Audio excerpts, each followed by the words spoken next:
Hello everyone. Now we are starting mobile communication overview. Lesson number 2, propagation of signals and requirement of modulating the signals. Wireless propagation of signals. Now signals are being traveled. We are talking about the mobile communication. Mobile signals are wireless signals. So we are going to see the propagation of these mobile wireless propagation. We are going to see the wireless propagation, that is signals are being traveled free in air. So what are the complications which are there? Faces many complications that we will see. Then mobility renders reliable wireless transmission much more difficult. So while we are traveling, while we are moving on mobile means what? Moving. While we are moving, that time mobility, it renders the wireless transmission. There is some reliable wireless transmission should be there, so that there is no distortion of the information or the data. Now the next point is that the antenna height and the size at the mobile terminals generally be quite small. That is again one of the point which should be remembered, that the height of the antenna and the size of the mobile terminals are generally very small. So how that wireless communication be possible? So the propagation properties, which includes the obstacles in the vicinity of the antenna, significant influence on the propagated signal. So obstacle means what? उसके बीच में क्या propagation जब होते हैं, signals propagate होते हैं, तो उसके बीच में क्या ऑब्स्टिकल्स आते हैं, क्या चीज़ें आती हैं, कौन से ऑब्जेक्ट्स आते हैं जब कम्युनिकेशन होता है. तो that those objects, those obstacles while traveling of the signals, that may create problems. Now we'll see what are the problems which may arises because of that obstacles. Now these things vary. The propagation property that varies depending upon the places also. Say if for example, suppose if you see that in village the network facility is the network is not so good as compared to the rural areas. Rural areas network is not so good as compared to the urban areas. So that also matters. The other thing which matters is the time of communication, time of propagation. So what do we mean by basically the line of sight propagation? Line of sight propagation means traveling from sender to the receiver directly without any distortion. So between the transmitter and the receiver there is a line of sight. Line of sight, traveling of the signals from the transmitter to the receiver. Now while the signals travel from the transmitter to the receiver, there may be some problems. What are those problems? The signals may be having the problems of refraction, diffraction or the scattering. These are the three major problems while the signal travels in the free space. Now let's see first of all what do we mean by the scattering problem. Before that, let's see the pattern of the radiation, the spherical radiation pattern and the line of sight strength. That depends upon the shape, that is the spherical shape of our earth. The decrease as a square, this decreases as a square of the distances from the transmitter in the free space. In free space this decreases because of the distance. Larger the distance, the radiated power is distributed over a large spherical surface area. मतलब जितना ज़्यादा distance रहेगा उतना ज़्यादा वो spherical surface area पे distribute हो जाएगा. So because of that, what are the problems which may arises? Let's see. There is a problem with the signal strength. Signal strength का मतलब है signal जो हमारा जिससे information travel हो रहा है वो सिग्नल्स की स्ट्रेंथ वीक हो जाएगी. स्ट्रेंथ वीक हो जाना मतलब सिग्नल की स्ट्रेंथ के बारे में बता रहे हैं. वीक हो जाना मतलब जिस ओरिजिनल फॉर्म में सेंडर डेटा सेंड कर रहा है उसी ओरिजिनल फॉर्म में जो डेटा रिसीवर रिसीव कर रहा है वो नहीं हो पाता है. So there may be some problem while sending and receiving the signal. So it is not in the original form which is available. So now what are the major problems which needs to be rectified? Now that signal strength reduces the attenuation. Attenuation means what? उसके अंदर कुछ problem आ जा रहा है, उसका जो strength था signal का वो रिड्यूस हो जा रहा है, वीक हो जा रहा है, तो वो ओरिजिनल फॉर्म में अवेलेबल नहीं है. तो कई बार जैसे हम लोग नेटवर्क प्रॉब्लम बोलते हैं ना, कि घूम रहा है हमारा मोबाइल में, कुछ डाउनलोडिंग कर रहे हैं, कुछ अपलोडिंग कर रहे हैं या वॉइस क्लियर नहीं है, और there is some problem with the mismatch of video and the audio, so that problems may arises because of the signal strength, so decrease due to the attenuation. When obstacles in the path of the signal is greater in size than the wavelength, then these problems may arise. So let's talk about the signal strength attenuation. Now what do you mean by signal strength attenuation? There are signal strength attenuation problems with the FM band and the GSM. FM band signal transmitter is 90 megahertz, जो frequency modulated bandwidth है उसका transmitter का frequency है 90 megahertz और उसका wavelength 3.3 meters है. Now this faces the attenuation of an object of size 10 meters and above. 10 metre या 10 metre से ऊपर का है तो उसमें कौन सी प्रॉब्लम्स आती हैं? That may face the problem of attenuation. Similarly with the GSM technology, where the frequency is 900 megahertz frequency of having wavelength 33 centimeters. So again there is a problem with the it faces the attenuation problem of having 1 meter, more than 1 meter, that is lambda is greater than equal to 33 centimeters, that is we can say it is up to 1 meter. तो attenuation problems आ सकती हैं. This frequency and this is the wavelength. Now how you are going to check? Now last time we have seen the 3 major problems of the transmission which may arises because of the obstacles. These are scattering, diffraction and refraction. So let's see what do we mean by the scattering. In case of scattering of the signal, that is from an obstacle of size equal to or less than the wavelength. मतलब अगर एक transmitter और receiver के बीच में कोई एक object आ जाता है और उस ऑब्जेक्ट का जो वेवलेंथ है वो ऑब्स्टेकल है उसका वेवलेंथ इक्वल टू या फिर कम है वेवलेंथ के जो ट्रांसमीटर सेंड कर रहा है उससे, तो स्कैटरिंग प्रॉब्लम अराइज होती है. Again I am repeating, when this scattering problem arises, जब ऑब्स्टेकल का साइज है वो साइज या तो इक्वल है या उससे कम है, किससे? वेवलेंथ से कम है, जितनी ये वेवलेंथ स्पेसिफाइड है. अगर फ्रीक्वेंसी मॉड्यूलेटेड है उसके बीच में ट्रांसमीटर के बीच में अगर कोई ऑब्जेक्ट आ जाता है तो उसकी फ्रीक्वेंसी इतनी है और वेवलेंथ 3.3 है, तो उसके बराबर या उसके कम वेवलेंथ वाला हो तो ऑब्स्टिकल्स में स्कैटरिंग प्रॉब्लम अराइज हो सकती है. Like in case of GSM, we have seen in GSM 900 megahertz frequency and the wavelength of 33 centimeter. So in GSM signals about 33 centimeters in wavelength is being scattered by an object of 30 centimeter or less. See, GSM technology जब use कर रहे हैं तो 33 centimeter का wavelength है तो वहाँ scattering हो जाता है. कब स्कैटरिंग होता है? जब 33 centimeter से कम का ऑब्जेक्ट का साइज आ जाता है 30 centimeter या उससे कम, तो फिर वहाँ पर स्कैटरिंग हो रही है.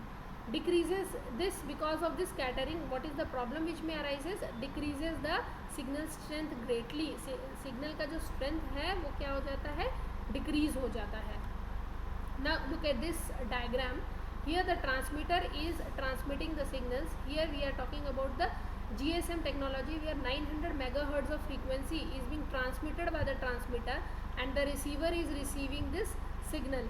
So this receiver is receiving the signals sending by the transmitter. In between if there is any obstacle which arises, ये ऑब्स्टिकल आ गया. कौन सा ऑब्स्टिकल आ गया? इस ऑब्जेक्ट का साइज कितना है? 33 सेंटीमीटर. ठीक है, that is the wavelength of incoming signals. जो इनकमिंग सिग्नल है उसकी वेवलेंथ के बराबर या उससे कम. अगर उसके बराबर है या उससे कम है तो प्रॉब्लम कौन सी अराइज होती है? स्कैटरिंग. ना स्कैटरिंग मीन्स व्हाट? ये सिग्नल आ रहा है यहाँ से, ये स्कैटर्ड हो गई सिग्नल्स, ये देखो स्कैटर्ड हो गए, और जब ये रिसीवर के पास में जाएगा तो स्कैटर्ड सिग्नल उसकी स्ट्रेंथ डिक्रीज हो गई और यहाँ पर जब वो रिसीव होगा तो वो ओरिजिनल फॉर्म में रिसीव नहीं होगा. इंस्टेड ऑफ दैट सपोज अगर ट्रांसमीटर डायरेक्टली सेंड कर रहा है बिना ऑब्स्टिकल बीच में आए, transmitter is sending and there is no obstacle in between and the receiver is receiving the signals, तो इस केस में यहाँ पर सिग्नल की स्ट्रेंथ मेंटेन रहेगी, सिग्नल वीक नहीं होगा, स्कैटरिंग प्रॉब्लम नहीं है, सिग्नल वीक नहीं होगा, नो अटेन्यूएशन प्रॉब्लम, सिग्नल जो है रिसीव परफेक्टली हुआ. बट अगर कोई ऑब्स्टिकल आ जाता है, बट कोई ऑब्जेक्ट आ जाता है, इस ऑब्जेक्ट का साइज जो है इसके वेवलेंथ के साइज के बराबर है, उस केस में बराबर या उससे कम, इक्वल टू और less than that, then there is a problem of scattering. ये देखो स्कैटर हो गया सिग्नल। तो स्कैटर होने के बाद में जब ये रिसीवर के एंड पे पहुंचेगा तो वहाँ पर क्या होगा, रिसीवर के एंड पे पहुंचने के बाद में सिग्नल की स्ट्रेंथ डिक्रीज हो जाएगी। So scattering is one of the problem, major problem of the obstacles in between transmission propagation problem. Now the second problem is diffraction. We have seen three problems. First is scattering, diffraction and reflection.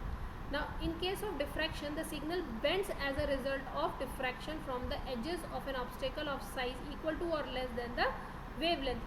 अब अगर उसके बराबर या उससे कम अगर wavelength है तो diffraction की प्रॉब्लम भी अराइज हो सकती है। डिफ्रैक्शन मतलब सिग्नल बेंड होना। Signal bends as a result of the diffraction from the edges of an obstacle of size equal to or less than that wavelength.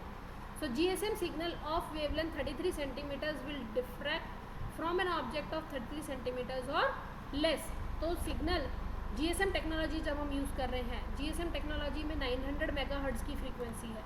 जब हम GSM टेक्नोलॉजी यूज़ कर रहे हैं जिसकी वेवलेंथ 33 सेंटीमीटर्स है, अगर उसके बराबर का ऑब्जेक्ट या उससे कम का ऑब्जेक्ट बीच में आ जाता है ट्रांसमिशन के टाइम पे, तो प्रॉब्लम आएगा डिफ्रैक्शन का भी। डिफ्रैक्शन में सिग्नल्स जो है वो बेंड हो जाते हैं। Signal bends, GSM signals of the wavelength 33 centimeter will diffract from an object of 33 centimeter or less. See the example here. Here we have a transmitter, here we have a receiver. This transmitter is sending the signals and receiver is receiving the signals. There is no obstacle in between. This line shows that there is no obstacle in between. So the strength of the signal is maintained here. But what happens if there is an object, there is an obstacle? Now if this obstacle is having a size of 33 centimeter, which is equal to the wavelength of the incoming signal. जो incoming signal है उसकी wavelength के बराबर अगर उसका object का size है तो क्या होता है, सिग्नल बेंड हो जाता है। जब सिग्नल बेंड हो गया तो ये प्रॉब्लम को क्या बोलेंगे, डिफ्रैक्शन। बेंडिंग से भी सिग्नल की स्ट्रेंथ जो है वो चेंज हो जाती है।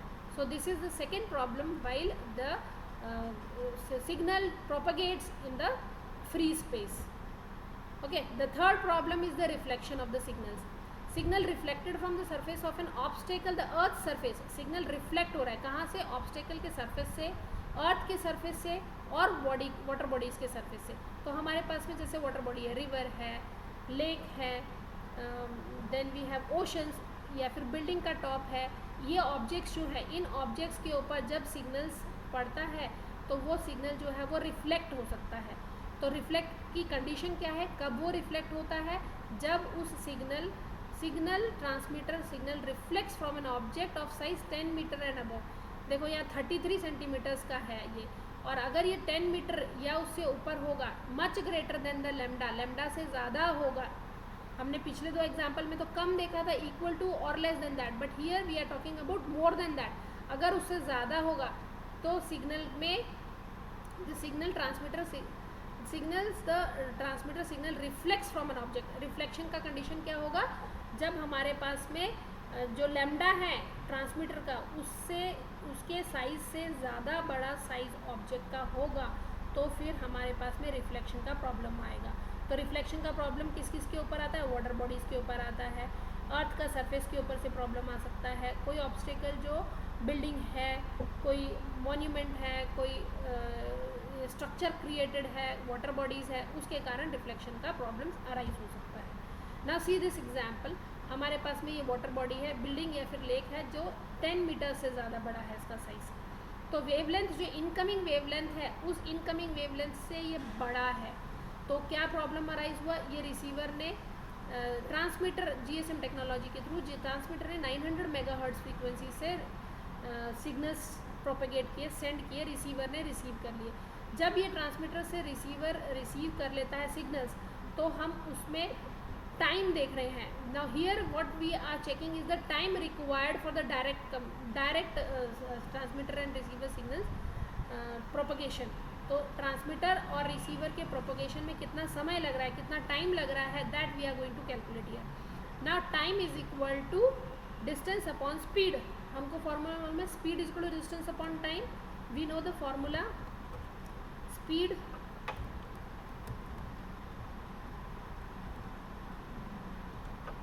speed is equal to distance upon time. This is the formula. Now here if I calculate time, so time will become time equal to distance upon speed, right? Now here time of communication, time required to send the signal from the transmitter to the receiver is being calculated. समय कितना लग रहा है transmitter से receiver के पास में जाने के लिए. Now here we have the distance between this is 1000 meters suppose, and the speed through which it travels 3 into 10 raised to power 8 minutes meter per second. 3 into 10 raised to power of 8 meter per second. I think this is the speed of a light. तो light की speed से भी अगर travel हो रहा है तो कितना टाइम ले रहा है वो 1000 meters divided by 3 into 10 raised to power 8 metre पर second. It takes 3.3 micro seconds. देखो कितना कम समय लग रहा है अगर वो डायरेक्ट ट्रैवल हो रहा है. कोई ऑब्स्टेकल नहीं है, सिग्नल के स्ट्रेंथ में प्रॉब्लम नहीं है, कोई अटेन्यूएशन प्रॉब्लम नहीं है. बट सपोज अगर हमारे पास में एक बीच में ऑब्स्टेकल आ जाता है. ऑब्स्टेकल कौन सा आ रहा है, बिल्डिंग या फिर लेक, जिसका डिस्टेंस जो है वो 10 मीटर है, इससे ज़्यादा बड़ा, जो कि हमारा इनकमिंग वेवलेंथ से ज़्यादा बड़ा है. तो प्रॉब्लम किसकी आ रही है, रिफ्लेक्शन की. अब ये प्रॉब्लम रिफ्लेक्शन की आ रही है, मतलब ये जो है बिल्डिंग के सरफेस के ऊपर पड़ रहा है, यहाँ से ये रिफ्लेक्ट हो गया सिग्नल. कितने डिग्री पर रिफ्लेक्ट हुआ, ऑब्ट्यूज एंगल क्रिएट किया 120 डिग्री का. जबकि जब वो स्ट्रेट लाइन में ट्रैवल हो रहा है तो कितने डिग्री का एंगल बन रहा है, 180 का. तो नॉर्मल कंडीशन में जो एंगल है वो 180 degree straight line, line of हमने यहाँ पे देखा था, line of signal, line of sight propagation we have seen. So line of sight propagation is having 180 degree of angle. This is line of sight, that is 180 degree of angle. But suppose if there is an obstacle in between, so because of that the signal is being reflected by an angle of 120 degree. तो अगर ये 120 degree के angle से reflect हो जाता है तो क्या प्रॉब्लम आती है, तो प्रॉब्लम आती है टाइम. ये ज़्यादा समय ले रहा है. Now let's calculate the time, indirect time while it is propagating through the building और द रिफ्लेक्टेड थ्रू बिल्डिंग और द लेक. तो हमारे पास में कैसे टाइम कैलकुलेट किया हमने, डिस्टेंस अपॉन स्पीड. अब स्पीड हमारी 3 into 10 raised to power 8 metre पर सेकेंड तो है ही, बट ये कौन से एंगल बना रहा है, साइन 60 डिग्री. साइन 60 डिग्री का एंगल ऐसे बनाया है कि नॉर्मल कंडीशन पे 180 डिग्री का एंगल बन रहा है, और जब वो रिफ्लेक्शन हो रहा है तो 120 डिग्री का एंगल बन रहा है. तो 180 माइनस 120 बिकम्स 60. तो 60 डिग्री, साइन 60 डिग्री का ये डिफरेंस आ रहा है. That is the multiplicative factor which is there because this angle is being created. Normal condition में तो 180 हो रहा है, पर ये इतना एंगल से, देखो इतना एंगल से ये बदल गया है. तो अब हमारे पास में इनडायरेक्ट टाइम कितना आया, time which is being required which it takes, the signal takes while it propagates through the this water body or the building is 3.8 microseconds. See the difference here, कितने का डिफरेंस दिख रहा है हमको, 52 microseconds का difference है. मतलब ये ज़्यादा समय ले रहा है, 52 माइक्रोसेकेंड्स ज़्यादा टाइम ले रहा है अगर कोई ऑब्स्टिकल बीच में आ जाता है. See here, okay. So this is the condition of reflection. Now delayed reach of reflected signals. जो रिफ्लेक्टेड सिग्नल्स हैं उसके पहुंचने में समय लगना, that is called as delayed reach. अगर रिफ्लेक्शन का प्रॉब्लम आते हैं, रिफ्लेक्शन हो रहा है, रिफ्लेक्ट हो रहा है, तो प्रॉब्लम क्या आ रहा है, हुआ डिले. और हमारे पास में जब हमने डिफ्रैक्शन और स्कैटरिंग का प्रॉब्लम देखा था, स्कैटरिंग का प्रॉब्लम देखा था, तो सिग्नल्स वीक हो गए थे. Now here the delay is more pronounced in case of the multi-hop path. multi-hop के path में delay बहुत ज़्यादा होता है. मतलब multi-hop environment कैसा रहता है, multi-hop environment आपको दिखाती हूँ मैं.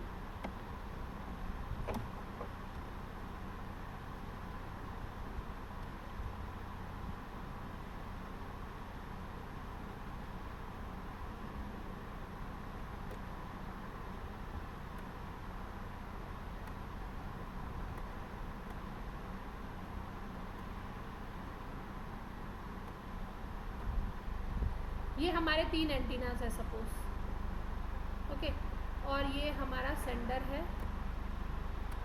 ट्रांसमीटर है, ये हमारा रिसीवर है, okay, this is transmitter, this is receiver,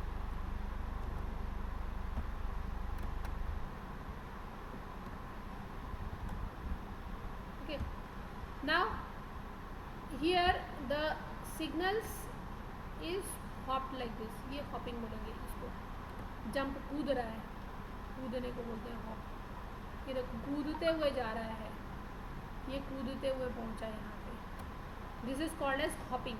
तो ये हमारा प्रॉब्लम क्या हो रहा है, यहाँ से ये कोई एंगल पे चेंज हो रहा है, जैसे हमारा इसमें हुआ था रिफ्लेक्टेड में, रिफ्लेक्शन में ये देखो यहाँ से ऐसे करके ऐसे जा रहा है, तो ये रिफ्लेक्शन का ही केस हुआ।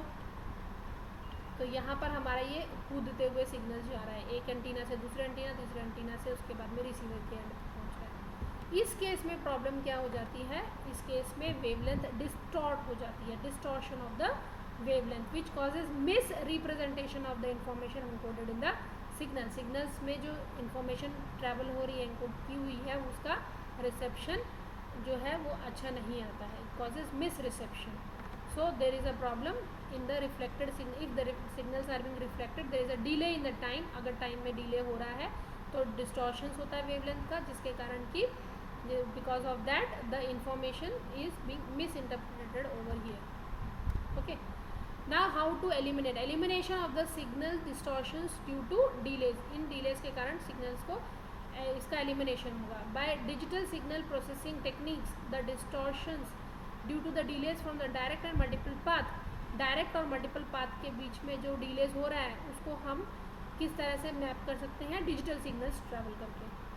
सो ओरिजिनल सिग्नल्स जो है वो रिकवर हो सकता है if the signals which are being travelling is in the form of a digital form. ये जो सिग्नल्स ट्रैवल हो रहे हैं ये ओरिजिनल फॉर्म में ना ट्रैवल होते हुए अगर डिजिटल फॉर्म में ट्रैवल हो रहे हैं, तो हमारा जो ये प्रॉब्लम है, the problem of delay, distortion and the problem of delay, distortion and misreception, that will be solved, okay. Now elimination of this is being done using the, now we'll see that the signals which are being traveled in the form of a digital is being done through the process of modulation. Now modulation of the wireless signals, sizes of the antenna required for wireless transmission inversely proportional to the frequency, frequency के जो antenna का wireless transmission है वो inversely proportional है frequency से। ना voice signals frequency is between 0.1 kilohertz to 8 kilohertz and the music, ये अलग अलग इसकी सिग्नल की स्ट्रेंथ बताइए। वॉइस की स्ट्रेंथ जो है 0.1 किलोहर्ट्ज टू 8 किलोहर्ट्ज होती है, म्यूजिक सिग्नल्स की फ्रीक्वेंसी जो होती है 0.1 किलोहर्ट्ज टू 16 किलोहर्ट्ज तक जाती है। This range is unsuitable for the wireless transmission. तो जब वायरलेस ट्रांसमिशन में ये वॉइस और जो म्यूज़िक है वो ट्रैवल होता है तो उसमें प्रॉब्लम्स आ सकती है। That is why we are talking about modulating those wireless signals. So this is not suitable for the wireless transmission. So modulation of low frequency range wireless signals, that requirement of abnormally large size antenna. So the solution is that here the size of the antenna is small, so the size can be increased. If it is being increased abnormally the size of the antenna, that then problem may be solved. So that low frequency problem is being solved by doing that modulation. So moreover the properties medium, that is air or vacuum, such that the ultra low frequency signals cannot be transmitted across long distance without significant loss of the signal strength. मतलब जिनका पहले से ही low frequency है, low frequency के signals हैं, उनको send करना long distance transmission तो प्रॉब्लम है। एक तो पहले ही उनकी फ्रीक्वेंसी लो है, ऊपर से डिस्टेंस की वजह से उनकी फ्रीक्वेंसी और लो हो जाएगी, so that may create the problem of signal loss of the signal strength. Now we'll see what do we mean by the modulation. So makes the wireless transmission practical and increase the compatibility of the transmitted signals and the transmission medium. Modulate the signals.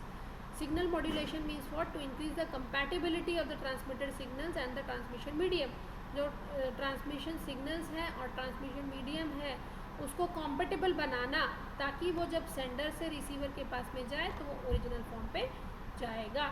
Now here we end up with a summary saying that what we have learned today is the propagation of the signals, line of sight which makes an angle of 180 degree.